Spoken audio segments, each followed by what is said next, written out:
సంవత్సరాల తరబడి ఎన్ని మందులు వాడినా మీ మోకాల నొప్పులు తగ్గట్లేదా? ప్రాణ పెయిన్ క్లినిక్ లో అత్యాధునిక చికిత్స. నమస్తే రమగారు. నమస్తే జయ.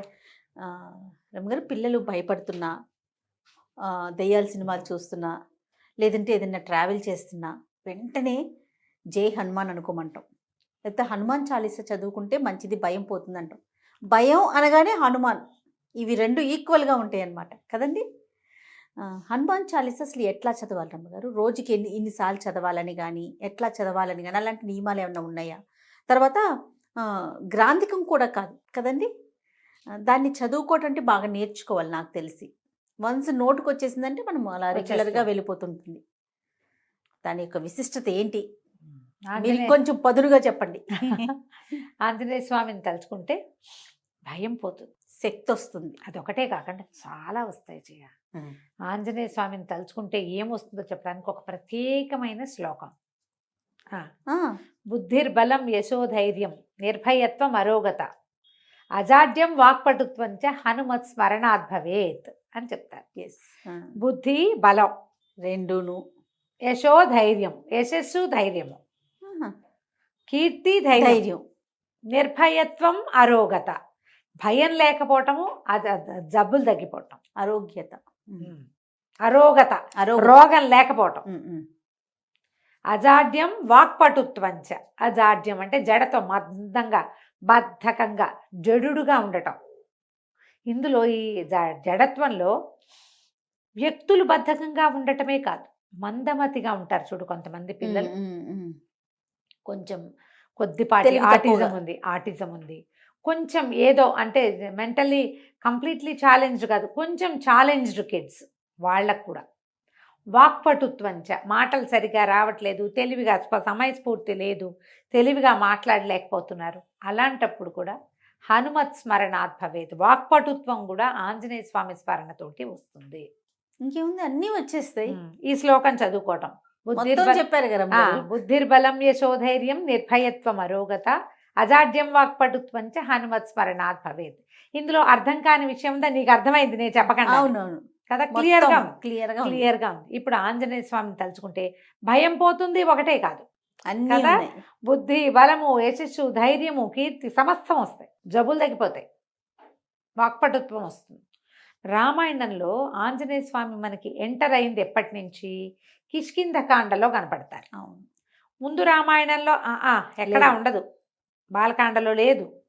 ప్రస్తావన ఉంది. బాలకాండలో బ్రహ్మదేవుడు దేవతలందరికీ చెప్పారు, సెలవిచ్చారు, భగవంతుడు సంపూర్ణ మానవావతారుడుగా జన్మించబోతున్నాడు, అతను చేయబోయే మహత్కార్యాలకి మనమందరం కూడా మనం ఎంతో కొంత సహాయం చేద్దాం అని చెప్పి, మనము అందరం మీరందరూ కూడా దేవతలందరూ మీరంతా కలిసి మీ శక్తులతోటి వానరులకి జన్మనివ్వండి, అప్సరసల యందు గంధర్వాంగనల యందు వానరులకి జన్మనివ్వండి అని చెప్పారు. కాదు రమ్మగారు, వాళ్ళు అసలు పిల్లల్ని కనలేరు, దేవతలకి పిల్లలు పుట్టరు కదా. అంటే భార్యల వల్ల సంతానం లేదు వాళ్ళకి. ఇప్పుడు భార్యల వల్ల సంతానం కదా, ఇది అప్సరోగణానికి తర్వాత గంధర్వ స్త్రీల ఎందుకు అన్నారు ఈ పిల్లల్ని. ఒక్కొక్కళ్ళు ఒక్కొక్క చోట వాళ్ళ అంశాలు. ఇది డైరెక్ట్గా సంతానం అని చెప్పడానికి వీల్లాగా కాదు, బయలాజికల్ కిడ్స్గా చెప్పడానికి వీల్లేదు, వాళ్ళ అంశస్వరూపాలు. ఇప్పుడు వాయుసుతుడు ఆంజనేయుడు, ఈయన బయలాజికల్గా వాయువు కుమారుడు కాదు, ఈయన కేసరి నందనుడు. కేసరి భార్య అయిన అంజనాదేవికి వాయుదేవుని వరప్రసాదం వల్ల పుట్టినవాడు, అంతేగాని బయలాజికల్గా వాయుదేవుడికి అంజనాదేవికి పుట్టినవాడని చెప్పబడదు, అలా జరగల. ఈ దేవతలందరూ మీరు సంతానాన్ని కనండి అని చెప్పినప్పుడు ఆంజనేయ స్వామి మాట వచ్చింది బాలకాండలో. ఒకటే వర్డ్ వాయువు అంజనాదేవి యందు ఆంజనేయునికి జన్మనిస్తాడు అని చెప్తారు. ఒక్కటే ఆంజనేయుడుగా, అంతే. అక్కడి నుంచి అయోధ్యకాండ ఉంది, అరణ్యకాండ ఉంది, ఎక్కడ లేరు. పూర్తిగా సీతాపహరణం జరిగిన తర్వాత రామలక్ష్మణులు ఇద్దరు అన్వేషణలో భాగంగా ఈ కిష్కింధ నగరం వైపుకి వచ్చారు. ఋషిముఖ పర్వతం దగ్గరికి వచ్చాకే మనకు ఆంజనేయ స్వామి ఎంటర్ అవుతాడు. ఆ హనుమంతుడు అప్పుడు ఎంటర్ అయిన వీళ్ళకి చిన్నతనం నుంచి స్నేహము, చిన్నప్పుడే కలిసింది ఏమీ లేదు. ఈయనకి 36-37 సంవత్సరాలు వచ్చినాయి రాముల వారికి. మరి ఆయనతో పాటే పుడితే వాళ్ళందరికీ కూడా అదే వయసు ఉండాలి కదా. ఆయనతో పాటు ముందో వెనకగానో పుట్టారు. అప్పుడు పరిచయం, అక్కడి నుంచి వారిద్దరికి స్నేహము, ఆపేక్ష, భక్తి, దాస్యము అలాంటివి వచ్చినాయి. అప్పుడు మొదలైనాయి. అయితే ఇప్పుడు ఈ సమయంలో ఎంటర్ అయిన ఆంజనేయ స్వామి భగవంతుడైన శ్రీరాముడికి, పరిపూర్ణ మానవావతారుడుగా ఉన్నటువంటి భగవంతుడికి అత్యంత ఆనందాన్ని కలిగించాడు. మొదటిది సీతను వెతికాడు. దానికంటే ముందు ఈయనతోటి స్నేహం కలిపాడు, సుగ్రీవుడితోటి స్నేహం కలిపాడు. వాళ్ళ మైత్రి మరింత ప్రబలం అవడానికి కారణమయ్యాడు.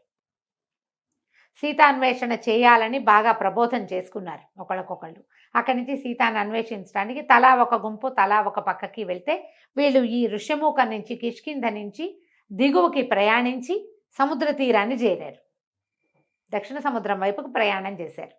అక్కడ చాలా రకాలుగా తెలుసుకుని ఆయనకి అపరిమితమైన బల సంపన్నుడైనప్పటికీ శక్తి తెలియకుండా తెలివిగలవాడుగానే ఉన్నాడు, కానీ బలశాలిగా అప్పటిదాకా ప్రదర్శన లేదు ఆంజనేయ స్వామి పట్ల. ఈయన అత్యంత బలశాలి అని, ఈయనకి ఇలాంటి శక్తి ఉందని, ఏదైనా చేయగలడని అప్పుడే చెప్పబడింది. కిష్కింధకాండ చివరి భాగంలో, సుందరకాండ మొదటి భాగంలో. అప్పుడు ఈయన ఏం చేశాడు, తన శరీరాన్ని పెంచి సముద్ర లంఘనం చేశాడు. సీతని ఎక్కడుందో సీతాదేవిని చూసొచ్చాడు. సీత కోసం ప్రయత్నం చేస్తూ రావణాసురుడి కంటపడ్డాడు, లంకా దహనం చేశాడు. మేము యుద్ధానికి వస్తున్నామని చెప్పొచ్చాడు. చూసి రమ్మంటే కాల్చొచ్చాడు. వెనక్కి వచ్చి సీతని చూశానని, ఇదిగో ఉంగరం అని చేతిలో పెట్టాడు. ఉంగరం ఆవిడకి ఇచ్చి, ఆవిడ తాలూకు చూడామణిని తీసుకొచ్చి రాముల వారికి ఇచ్చి అత్యంత సంతోషాన్ని కలగజేశాడు. ఆ వస్తువు చూడంగానే ఆయనకి సీతాదేవిని చూసినంత సంతోషం కలిగింది. ఇప్పుడు మనం ఆంజనేయ స్వామిని కనుక ప్రార్థిస్తే మనం ఎవరికి సన్నిహితంగా ఉన్నట్టు? రాముల వారికి. అక్షరాల. తర్వాత యుద్ధానికి బయలుదేరారు. యుద్ధంలో కూడా ఆయన చెయ్యగలిగినంత సాయం చేశాడు ఆంజనేయ స్వామి. అపరిమితమైన ప్రీతితోటి ఈయన్ని కొలిచాడు. చిరంజీవిగా వరం పొందాడు. ఆయనకు అంతకుముందు ఉంది, రాముల వారి వల్ల కూడా వచ్చింది. ఎక్కడ రామనామ సంకీర్తనం ఉంటే అక్కడ ఆంజనేయ స్వామి ఉంటాడని చెప్తారు. ఎత్ర ఎత్ర రఘునాథ కీర్తనం తత్ర తత్ర కృతమస్తకాంజలిం బాష్పవారి పరిపూర్ణలోచనం మారుతిం నమత రాక్షసాంతకం. ఎక్కడ రామనామ స్మరణ ఉంటే అక్కడ ఆంజనేయ స్వామి ఉంటాడు. ఈ కథనాల వీటి వల్ల మనం ఆంజనేయ స్వామిని తలుచుకుంటే భగవంతుని సామీప్యాన్ని పొందినట్టు మనం ఆటోమేటిక్గా వస్తుంది. అందుకని పిల్లలకి హనుమాన్ చాలీసా నేర్పిద్దాము. ఆంజనేయ స్వామికి సంబంధించిన చాలా శ్లోకాలు ఉన్నాయి. 12 నామావళి, ఆంజనేయ స్వామి తాలూకు 12 నామావళి, 12 నామాలు ఉన్నది, చిన్నది, అది చెప్పచ్చు. అక్కడి నుంచి హనుమాన్ చాలీసా పెద్ద చాలీసా అనగానే 40 కదా. అయితే ఈ 40 శ్లోకాలు, దోహాలు అంటే చిన్న వాటి కదా, 4 లైన్లే. అవి కూడా సరిగా రాస్తే 2 లైన్లే వస్తాయి. తెలుగులోనూ చెప్పుకోవచ్చు.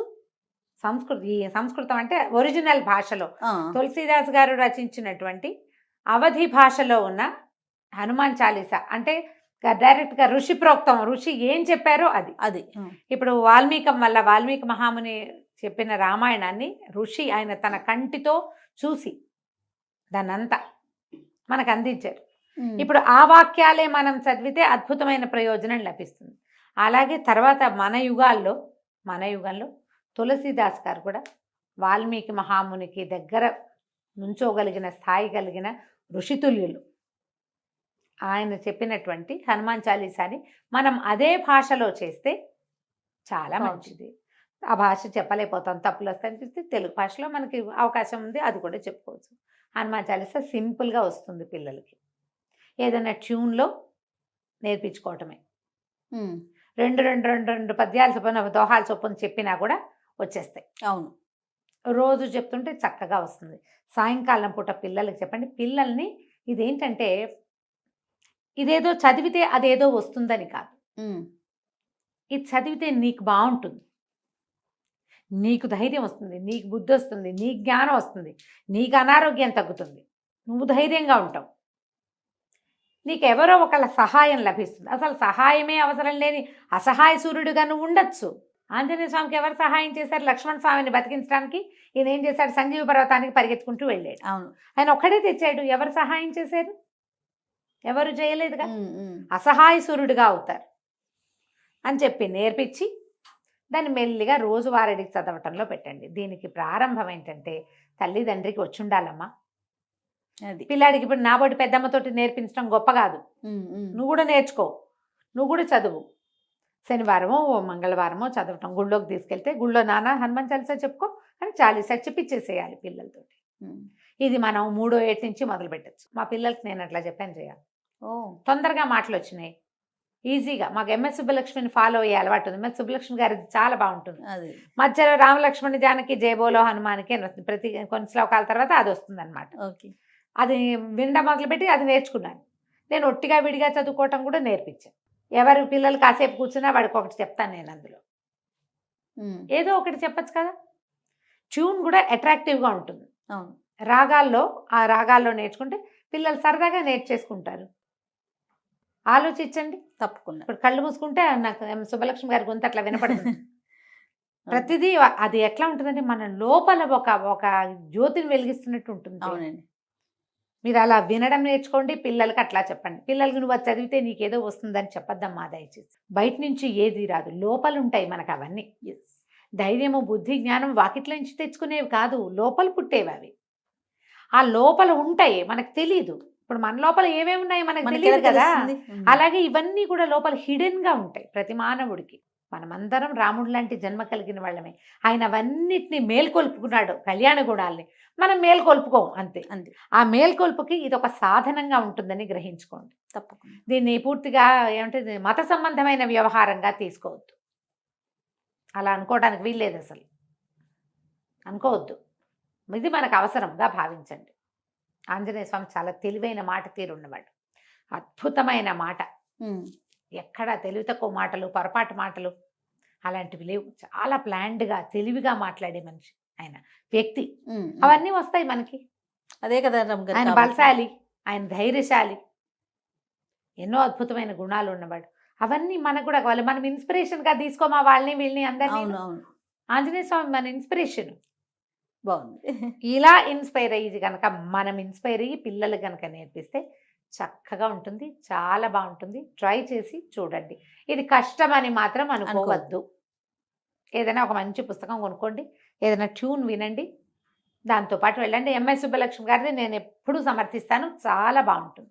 అది ఆన్ చేస్తే దాంతోపాటు 4-5 సార్లు వింటుంటే మనకే వచ్చేస్తుంది. అవునండి. మేము ఎప్పుడో చిన్నతనంలో నేర్చుకునేదే ఆవిడ వినే నేర్చుకున్నాం. తర్వాత ఇంకా అలవాటు అయిపోయింది. విడిగా కూడా చదువుకోవచ్చు. అదే కాకుండా నోటికి వచ్చేస్తుంది కదా. ఎప్పుడు హనుమాన్ చాలీసా చదివినా తప్పకుండా రామనామ పారాయణం అలవాటు చేసుకోండి. ఓహో. శ్రీరామ జయ రామ జయ జయ రామ జయ శ్రీరామ అని 10 సార్లు చెప్పుకోవటం. ఎందుకంటే ఆంజనేయ స్వామిని పిలిచాం, అక్కడ రామనామం చదివితే ఆయన సంతోషిస్తాడు, ఆయనకి ఇష్టం. అందుకని తప్పకుండా రామనామాలు కూడా చెప్పుకోవటం మీరు నేర్చుకుని పిల్లలకు కూడా నేర్పించుకోండి. తప్పకుండా అండి. నమస్తే. నమస్తే చే. సుమన్ టీవీలో మీ పర్సనల్ అండ్ బిజినెస్ ప్రమోషన్స్ కోసం కింది నెంబర్కి కాంటాక్ట్ చేయండి.